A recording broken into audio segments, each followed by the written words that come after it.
Pemilu 2024 diwarnai isu netralitas pemegang kekuasaan.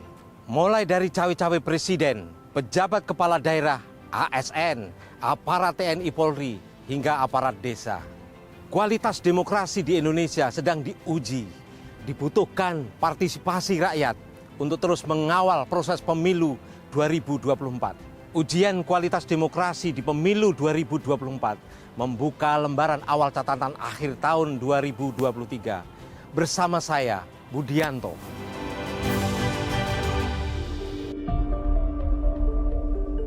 Selasa malam 2 Mei 2023, satu persatu ketua umum partai politik datang ke Istana Merdeka Jakarta. Mereka adalah Ketua Umum Partai Gerindra Prabowo Subianto, Ketua Umum PKB Muhaimin Iskandar, Ketua Umum Partai Golkar Airlangga Hartarto, PLT Ketua Umum P3 Mardiono, dan Ketua Umum PAN Zulkifli Hasan. Semula tidak terlihat kedatangan Ketua Umum PDIP Megawati, kemudian terkonfirmasi kedatangan Putri Proklamator Bung Karno tersebut. Spekulasi pun muncul bahwa pertemuan tersebut merupakan bagian dari upaya membentuk apa yang disebut sebagai koalisi besar. Sebelumnya, istilah koalisi besar memang sudah muncul ketika Presiden Joko Widodo menghadiri pertemuan ketua umum partai politik yang tergabung dalam dua koalisi, yakni Koalisi Indonesia Baru atau KIB dan Koalisi Kebangkitan Indonesia Raya atau KKIR. Wacana koalisi besar yang menggabungkan dua koalisi itu pun dimunculkan. Pertemuan Presiden dan 6 ketua umum partai politik dan bertempat di Istana Merdeka itu pun dilihat sebagai cawe-cawe Presiden. Meski Presiden tidak memiliki kewenangan menentukan capres-cawapres, kalangan analis menyatakan bahwa Presiden sebagai kepala eksekutif pemerintahan memiliki apa yang disebut sebagai executive tool untuk menekan partai politik yang menjadi anggota kabinet pemerintahan. 2 hari kemudian, usai mengunjungi Mall Sarinah, Jakarta Pusat, Kamis 4 Mei 2023, Presiden Joko Widodo membantah dirinya ikut cawe-cawe dalam urusan calon presiden maupun calon wakil presiden saat mengumpulkan 6 ketua umum partai politik di Istana Merdeka. Jokowi menegaskan bahwa urusan capres-cawapres merupakan urusan partai dan gabungan partai. Gimana Pak? Bisa ikut campur Pak? Bukan cawe-cawe. Oh, itu diskusi aja kok cawe-cawe. Diskusi. Saya tadi kan sampaikan, saya ini juga pejabat politik. Tapi bukan cawe-cawe. Urusan capres, cawapres itu urusannya partai atau gabungan partai. Sudah saya bolak-balik saya sampaikan kan. Tapi kalau mereka mengundang saya mengundang mereka boleh-boleh saja. Apa konstitusi yang dilanggar dari situ? Nggak ada. Tolonglah mengerti bahwa kita ini juga politisi, tapi juga pejabat publik. Namun, 3 pekan kemudian, Presiden Jokowi menyatakan hal berbeda.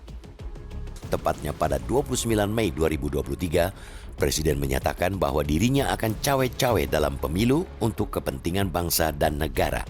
Hal itu diungkapkan para pimpinan media yang ikut pertemuan selama 2 jam tersebut.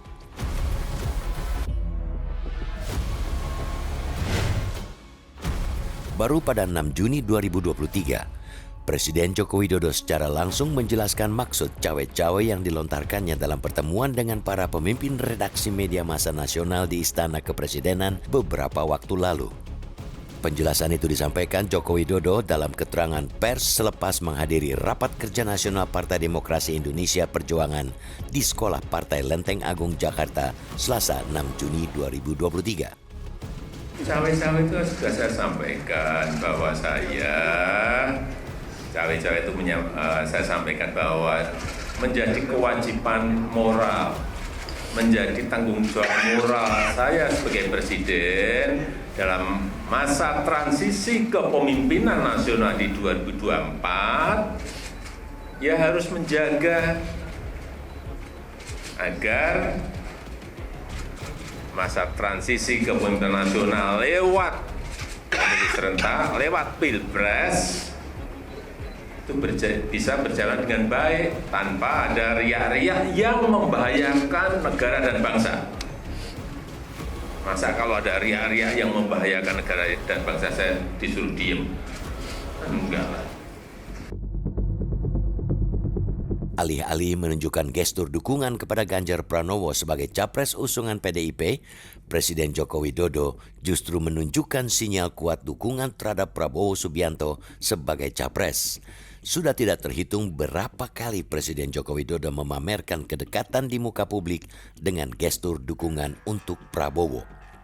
Nama Gibran Rakabuming Raka yang tak lain putra Presiden Joko Widodo pun disebut-sebut bakal menjadi cawapres pendamping capres Prabowo. Sebenarnya, penjajakan sudah dilakukan jauh-jauh hari. Pertemuan pertama terjadi pada tanggal 19 Mei 2023. Pertemuan Prabowo dan Gibran di Angkringan Omah Semar Solo ini berujung pada adanya dukungan dari relawan untuk Prabowo. Buntut dari pertemuan ini, Gibran dipanggil DPP PDIP pada 23 Mei 2023. Gibran bertemu dengan Sekjen PDIP, Hasto Kristianto dan Ketua Mahkamah Partai Komarudin Watubun. Meski demikian, Gibran tidak menerima sanksi dari partainya. Dia hanya mendapatkan beberapa pesan dari Ketua Umum PDIP Megawati Soekarno Putri yang disampaikan melalui Hasto. Dari pertemuan Prabowo Gibran di Solo, sejatinya para analis politik mulai memproyeksikan duet Prabowo Gibran di pemilu 2024. Tapi PDIP memilih mengabaikan potensi duet Prabowo Gibran. Selain karena yakin dengan loyalitas Gibran dan juga Joko Widodo, variabel persyaratan usia capres-cawapres yang harus minimal 40 tahun praktis menutup peluang Gibran. Karena saat pendaftaran capres-cawapres dibuka, usianya baru 36. Tapi putusan MK pada 16 Oktober yang menyatakan batas usia capres-cawapres tetap 40 tahun, kecuali yang pernah atau sedang menjabat yang dipilih lewat pemilu, termasuk pemilihan kepala daerah, praktis membuka pintu bagi Gibran maju sebagai calon wakil presiden. Dan pada Minggu malam 22 Oktober 2023, Prabowo Subianto akhirnya secara resmi mengumumkan Gibran Rakabuming Raka sebagai bakal cawapres yang akan mendampinginya. Sepakat mengusung Prabowo Subianto sebagai calon presiden Koalisi Indonesia Maju untuk 2024-2029 dan saudara Gibran Rakabuming Raka sebagai calon wakil presiden dari Koalisi Indonesia Maju.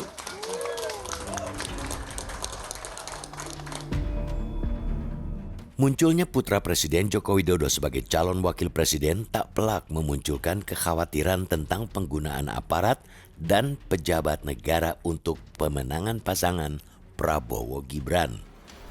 Kekhawatiran itu kemudian bertambah ketika petugas Satpol PP melakukan pencopotan baliho Capres-Cawapres Ganjar Pranowo Mahfud MD di Gianyar, Bali.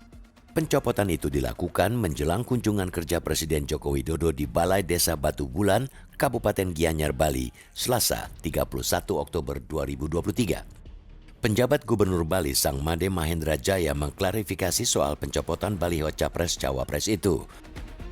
Menggeser sementara alat sosialisasi berupa baliho agar estetika terjaga, dan setelah selesai kegiatan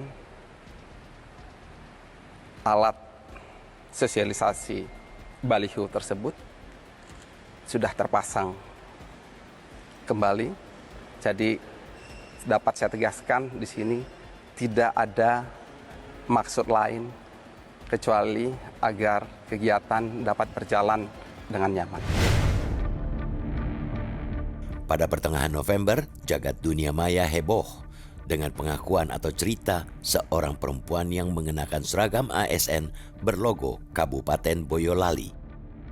Dalam video yang beredar luas di media sosial tersebut, ASN perempuan berhijab tersebut menceritakan pada seseorang mengenai kondisi ASN dan P3 diarahkan untuk memenangkan PDIP dan memilih Ganjar Pranowo.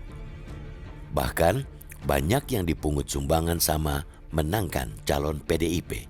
Hal itu berasal dari pimpinan Satker karena yang punya kuasa di Boyolali. Masih pada pertengahan November, beredar dokumen Fakta Integritas untuk kemenangan calon Presiden PDIP Ganjar Pranowo pada Pilpres 2024 yang diteken oleh pejabat Bupati Sorong Yan Pitmoso. Selain Yan, Fakta Integritas itu juga ditandatangani oleh Kepala Badan Intelijen Daerah Papua Barat Brigjen Tahan Sopian Parulian Silaban. Dokumen itu diterbitkan pada Agustus 2023. Salah satu poin Fakta Integritas itu berbunyi, siap mencari dukungan dan memberikan kontribusi suara pada Pilpres 2024. Minimal sebesar 60% plus 1 untuk kemenangan Ganjar Pranowo sebagai Presiden Republik Indonesia di Kabupaten Sorong.